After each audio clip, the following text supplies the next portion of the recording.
Good morning to all student. जैसा कि मैंने आपके लिए बताया, कल वाली जो क्लास थी, जो लोक नृत्य हैं, वो वाला जो टॉपिक हमने कंप्लीट कर दिया, लोक नृत्य। तो मैंने आपके लिए बताया था कि लोक नृत्य यानी ये राजस्थान का जो संगीत है, उस संगीत के अंदर लोक नृत्य पढ़ना पड़ेगा, लोकगीत पढ़ने पड़ेंगे, वाद्य यंत्र पढ़ने पड़ेंगे। तो 3-4 जो टॉपिक के हैं, उन सारों से मिक्सचर के बनता है संगीत, पूरा राजस्थान का संगीत। संगीत घराने भी हैं कुछ, उनकी भी चर्चा आगे करेंगे अभी। लेकिन आज जो हम टॉपिक स्टार्ट किया हमने, राजस्थान के लोकगीत। अब राजस्थान में लोकगीत जो हैं, यानी कई कई जगह पर कई लोकगीत गाए जाते हैं। और लोकगीतों के बारे में हमारे कुछ महात्मा गांधी जो हैं और रविंद्रनाथ टैगोर जी ने कुछ अपने अपने विचार रखे। तो जैसे कि रविंद्रनाथ टैगोर जी हैं, उन्होंने कहा था कि संस्कृति का सुखद संदेश ले जाने वाली कला, यानी जो हमारे जो ये लोकगीत हैं, वो संस्कृति का सुखद संदेश ले जाने वाली कला हैं ये लोकगीत। ये रविंद्रनाथ टैगोर जी ने कही थी ये बात लोकगीत के बारे में। उसके बारे में जैसे महात्मा गांधी ने क्या कहा था, क्वेश्चन ऐसे ही आएगा कि ये स्टेटमेंट है, ये लाइन है, ये किसने कही। तो फिर क्वेश्चन आएगा कि लोकगीत जनता की भाषा हैं, ये किसने कहा। तो आपको आंसर देना है महात्मा गांधी ने कहा। फिर पूछेगा आपसे कि हमारे जो लोकगीत हैं हमारी संस्कृति के पहरेदार हैं, ये कथन किसने कहा। तो आपको आंसर देना है महात्मा गांधी। यानी कुल मिला के ये जो हैं हमारे महापुरुषों ने जो लोकगीत है उनको इस तरह से विवेचना की है इनकी। और एक हैं हमारे जैसे कि मणिकलाल वर्मा हैं, उनका भी उन्होंने खुद लिखा है एक, जो पसीड़ा नाम से कई बार कुछ एग्जाम में आया है कि पसीड़ा जो है क्या है, ये लोकगीत है, किसने लिखा है। कि मणिकलाल वर्मा ने लिखा है। कहाँ पर ज़्यादा गाया जाता है, तो हाड़ौती और डूनार जो क्षेत्र बना जयपुर वाला, उसमें। आगे चलते हैं। फिर देखो, सबसे पहले अगर आपसे पूछ ली जाए कि राजस्थान का राज्य गीत कौन सा है, तो आपको जवाब देना है केसरिया बालम पधारो हमारे देश। मतलब सभी जो लोकगीत हैं किसी को बुलाने के लिए ही हैं। क्योंकि पिछले क्या है समय में, यानी जो बेरोजगार था पूरा जो राजस्थान है, मतलब ज़्यादा तो नहीं, यानी जो मैक्सिमम संख्या थी बेरोजगारों की, तो वो जो पत्नी थी अपने पति को विदेश भेज देती। तो उसके बाद में जो पत्नी द्वारा जितने भी लोकगीत गाए वो सब विरह गीत हैं। तो उनके यानी ज़्यादातर जो लोकगीत हैं वो विरह ही में, यानी इंतजार में, विरह में। तो मैंने बताया आपके लिए राजस्थान का जो राज्य गीत है केसरिया बालम पधारो हमारे देश, यानी हमारे देश में आओ। यानी विरह गीत हैं, यानी पति को बुलाने के लिए कई गीत गाए महिलाओं ने। तो उसके बाद में जैसे कि जो ये हमारा राज्य गीत है, ये भी विरह गीत है, मांड शैली में। शैली होती है, गायन शैली है, वो मांड शैली में विरह गीत। आपसे क्वेश्चन पूछा जाएगा कि सर्वप्रथम ये गीत किसने गाया, तो आपको आंसर देना है मांगी बाई। कहाँ की रहने वाली थी, उदयपुर की। फिर आपसे पूछा जाएगा कि सर्वाधिक किसने गाया, तो आपको जवाब देना अल्लाह जलाबाई। आपसे यही पूछा जा सकता है कि इनके गुरु का नाम क्या था अल्लाह जलाबाई के, तो आपको आंसर देना उस्ताद हुसैन बख्श।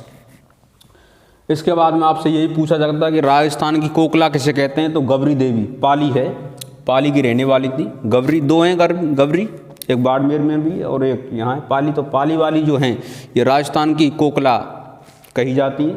आपसे भारत की कोकिला की बात कर ले तो सरोजनी नायडू। आंसर देना है आपको। अब जैसे ये लोकगीत हैं, मैन आपके लिए बता रहा हूँ आपको। जैसे ये पहला स्टार्ट कर रहे हैं बदावा। बदा या लोकगीत कब गाते हैं, जब कोई कारण संपूर्ण हो जाता है, यानी कि कोई प्रोग्राम करें और वो कंप्लीट हो गया, तब उसकी खुशी में बदा गीत गाया जाता है। उसके बाद में मायरा गीत है। ये जो मम्मी पक्ष के जो होते हैं, मामा वगैरह, इनकी तरफ से जो गीत वगैरह गाए जाते हैं, ये मायरा में आते हैं। उसके बाद में है जलाल और जला। जब बारात आती है तो साली और यानी जितने भी हैं लेडीज, वो वहाँ देखने के लिए जाती हैं बारात को, तो उसे कहते हैं जलाल और जला, देखने गई।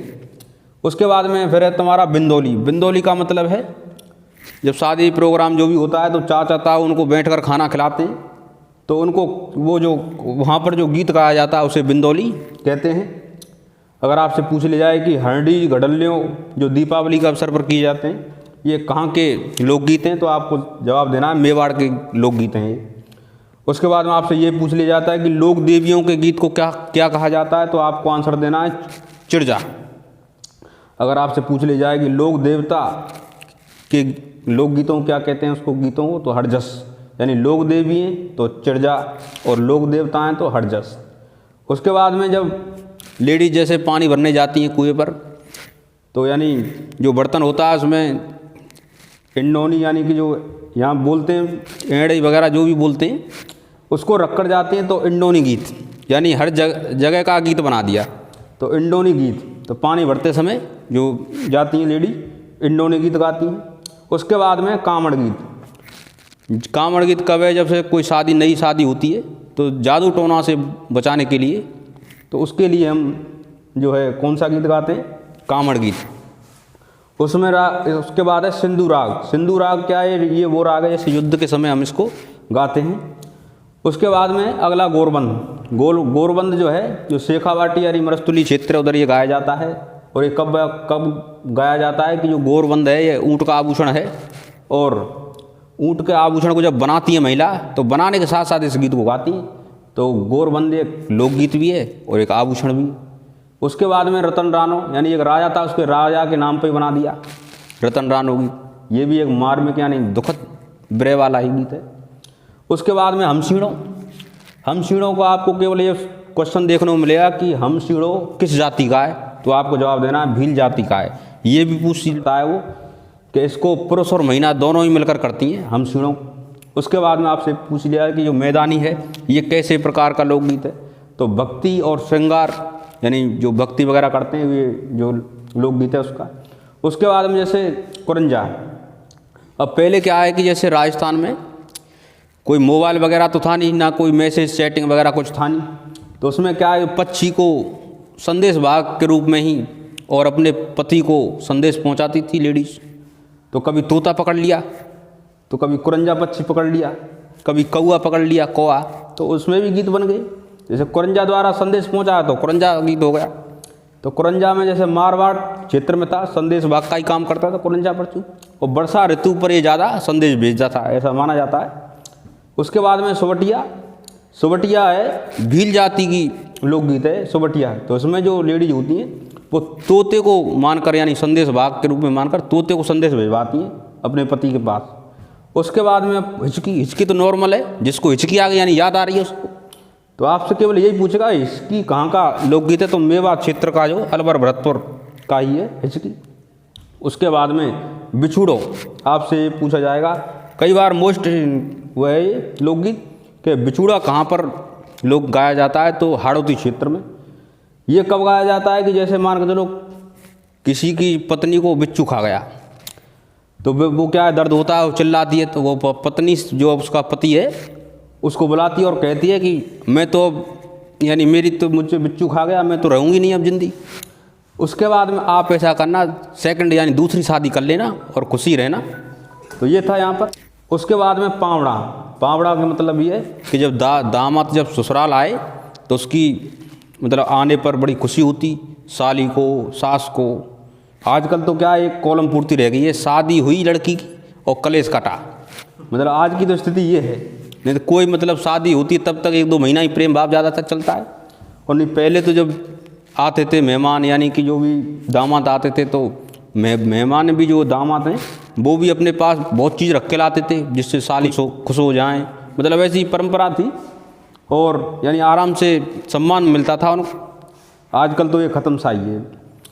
तो यानी दामाद ससुराल आने पर कौन सा गीत गाया जाता, तो पावड़ा।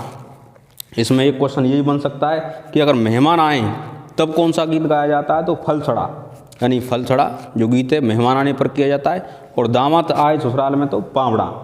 उसके बाद जोराबा है, यानी जोराबा भी एक याद का ही है जिसकी याद आती है, लेकिन केवल इसमें तो ये पूछा जाएगा आपको कि जोराबा कहाँ का लोग, जैसलमेर का लोकगीत जो है। उसके बाद में जैसे अब अगला है जैसे पीपली। अब देखो अब पेड़ों पर भी नृत्य बना दी, वो लोकगीत बना दिए, यानी पीपली यानी पीपल का पेड़ के ऊपर, और एक चिरवी, ये दोनों ही पेड़ के ऊपर हैं। मतलब क्या है कि जो पीपल का पेड़ होता है उससे कहती हैं, उसके द्वारा संदेश जो भी है भरे जो लेडीज हैं और आपसे ये पूछा जा सकता है कि ये कहाँ का है, तो शेखावाटी मारवाड़ का है। तीज होती है जब ये गीत गाया जाता है।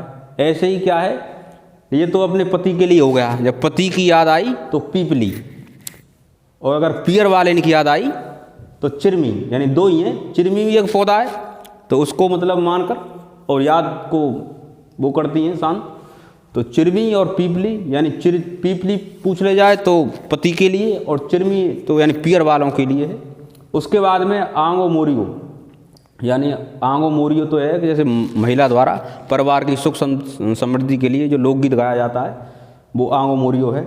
उसके बाद में क्या है, हंस गीत। देखो हंस गीत क्या है, हंस गीत मतलब जब प्रेग्नेंट है लेडीज। अब लेडीज प्रेग्नेंट तो वो क्या अपनी सासू से अच्छी अच्छी चीज़ों की मांग करती है कि मुझे ये लाओ वो लाओ, लेकिन सासू नहीं लाती है, उसको इच्छाओं को पूर्ति नहीं करती है सासू, तो उसकी जगह उसका पति ला के देता है, तो इसलिए इसका नाम रख दिया हंसु गीत। उसके बाद में कोयलडी, यानी लड़की की विदाई वगैरह जब होती है तब ये कोयलडी जो लोकगीत गाया जाता है। उसके बाद में काछवा पूछेगा आपसे कि कहाँ का लोकगीत है, तो पश्चिमी राजस्थान का, ये भी प्रेम गीत है एक। उसके बाद में आपसे पूछ ली जाए कि लालर और पटेला क्या हैं, ये आदिवासी लोकगीत हैं। उसके बाद में बिछिया पर्वतीय क्षेत्र का लोकगीत है बिछिया। उसके बाद में देखो ये ढोला मारू और मूमल, ये भी क्या है, लव स्टोरी है दोनों में। इनमें क्या है कि जैसे ढोला मारू है, आपसे पूछ लिया जाए कि कहाँ का ये लोकगीत प्रसिद्ध है, तो सिरोही जवाब देना आपको। डाड़ी जाति के जो लोग हैं वो गाते हैं इसको, प्रेम कहानी है। मारू और ढोला, मारू तो बीकानेर की राजकुमारी और ढोला है नटवर का राजा, तो इनकी लव स्टोरी के बारे में जो ये गीत गलता है, वो जो लोकगीत है वो ढोला मारू के नाम से है। उसके बाद में जैसे मूमल है, ये भी एक प्रेम लव स्टोरी है इसी में। तो जो मूमल थी राजकुमारी वो जैसलमेर यानी लोदरवा की थी, और जो राजा था यानी अमरकोट का था, महेंद्र नाम का। आप केवल इसमें ये पूछा जा सकता है कि जो मूमल है वो कहाँ का लोकगीत है, तो जैसलमेर का, और ढोला मारू कहाँ का है, सिरोही का। आपसे ये भी पूछा जा सकता है कि जो ये मूमल है इसके जो राजकुमार का क्या नाम था, तो महेंद्र नाम था इसका। अब सबसे ज़्यादा जो क्वेश्चन बनेगा इस पर, जो अंदर से पूछेगा तो यही पूछेगा कि जो इनकी जो कथा है यानी जो कहानी है मूमल की, किसने लिखी, तो मीनाक्षी स्वामी ने ये कहानी लिखी इनकी। उसके बाद में जैसे एक है हिडोल्या डीडो, यानी सावन के महीने में जब झूला झूलती हैं लेडीज, तो ये गीत तभी गाया जाता है हिडोल्या। उसके बाद में जैसे हरडी लोबड़ी गीत, तो ये मेवाड़ में है। हरडी और लोबड़ी जो गीत है मेवाड़ में दीपावली से जब बच्चे वगैरह क्या है जैसे घर घर जाकर पैसे मांगते हैं, तो उसके लिए हरणी गीत और लोबड़ी एक ही, दोनों एक ही हैं। उसके बाद में क्या हालरियो, यानी आपको याद रखना है कि बच्चे को सुलाने के लिए जो गीत गाया गया था हालरियो, यानी हला हला के, ये मान के चलो हला हला के जो बच्चा सो जाए तो वो हालरी हो गया बच्चे को सुलाने के लिए। उसके बाद में एक है जैसे हीड़ भी क्या है, मेवाड़ का है, और दीपावली के अवसर पर ये गाया जाता है। उसके बाद में है बादली मतलब वर्षा ऋतु का ही मतलब है, और ये हाड़ौती और मेवाड़ में गाया जाता है। उसके बाद में पछीड़ा मैंने बता दिया आपके लिए कि हाड़ौती ढूढ़ाड़ क्षेत्र में गाया जाता है, और इसे किसने लिखा, तो मणिक लाल वर्मा ने लिखा है पछीड़ा। उसके बाद बरसिए का मतलब क्या है कि जो मारवाड़ क्षेत्र का है बरसिए, इसमें क्या होता है कि जैसे कोई प्रभावशाली जो है जिसकी मृत्यु हो जाती है, प्रभावशाली कोई व्यक्ति है, तो उसकी याद में जो है ये भरतसिंह गीत जो है मरसिए गीत जो है गाया जाता है। उसके बाद में कलाली, आपसे केवल ये कुछ क्वेश्चन आएगा इसमें कि सवाल और जवाब जब होते हैं तो कौन सा लोकगीत गाया जाता है, तो आपका जवाब देना है कलाली। से अगला है कुकड़ी गीत।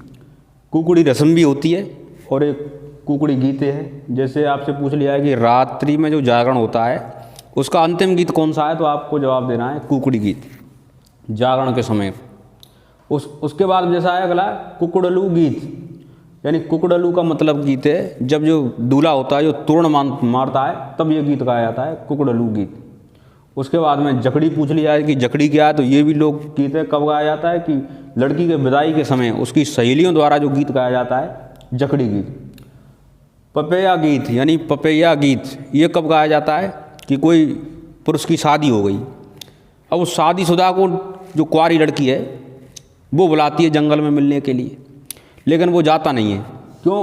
क्योंकि वो है, उनकी शादी हो चुकी है, तो उसको फंसाने के लिए यानी बुलाती है, लेकिन वो जाता नहीं है जंगल में। तो आपसे यही ध्यान रखना है, पपैया गीत। उसके बाद में जैसे अगला है काजलियो।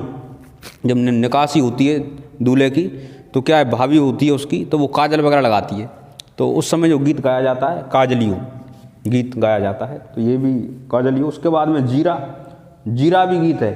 तो ये जीरा कब गाया जाता है, जीरा गीत, कि जब पत्नी कहती है पति से कि जीरो को मत बो, इसमें ज़्यादा काम करना पड़ेगा मुझे, तो जब नहीं बोने की जो जिद करती है, वो इसी गीत को गा गा कर मना करती है। तो जीरा भी क्या है, जीरा भी लोकगीत है। तो जहाँ तक जो मैंने आज किया है पूरा कवर कर दिया लोकगीत। इसके बाद में यहाँ से कुछ नहीं आएगा बाहर, इससे बाहर कुछ नहीं है। तो जहाँ तक मैंने कोशिश की है पूरा इसी क्लास में समाप्त कर दिया है।